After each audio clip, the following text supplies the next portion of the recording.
From the combined newsrooms in Eugene, Roseburg, and Coos Bay, KVAL News at 5 starts now.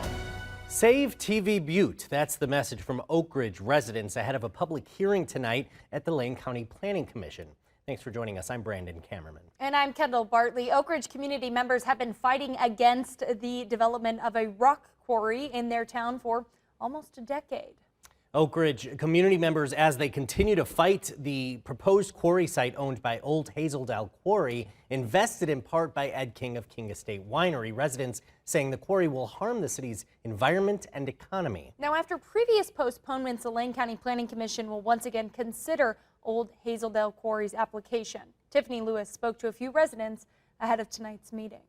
The city of Oakridge's battle against Old Hazeldale Quarry may be coming to a head as concerned residents brace for a postponed decision from the Lane County Planning Commission. Oakridge's economy is mainly based on tourism, mountain biking, and hiking. And for years, there's been concern about how the quarry will impact tourism, possibly driving away residents and customers. We're trying to express how our environmental, our economic, our social, all of that is intertwined together in our town. Removal of an area's topsoil for a quarry creates air, water, and noise pollution, as well as landscape and natural habitat destruction. We've just spent the last decade, along with the Southern Willamette Forest Collaborative and Oakridge Air, working with Lane County, who's invested over $4 million on clean air initiatives to help remove what was poor air quality here in the Oakridge area.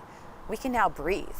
Why would we add something like a silica dust quarry mine? Both the Oakridge Chamber of Commerce and Oakridge Trails Alliance wrote letters opposing the quarry's proposal. They cited concerns over recreation, transportation, and development. Oakridge's City Council also wrote 2 letters reflecting the overwhelming disapproval of the quarry throughout the city. Now, normally, any new business coming to Oakridge, I would be ecstatic.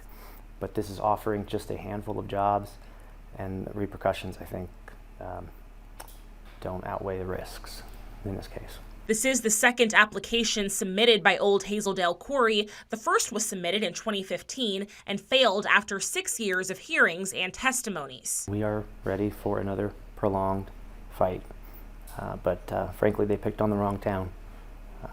The folks that live here are resilient. And I'm here to say right now that this community has so much strength and so much enthusiasm and so much unity over this issue. And we aren't going to fall back. We will be there to protect our community no matter what. And that was Tiffany Lewis reporting. Now, Tiffany did reach out to the company for further comment. She has yet to hear back. Tonight's meeting starts at 6 p.m. and we will be providing updated coverage as this story develops.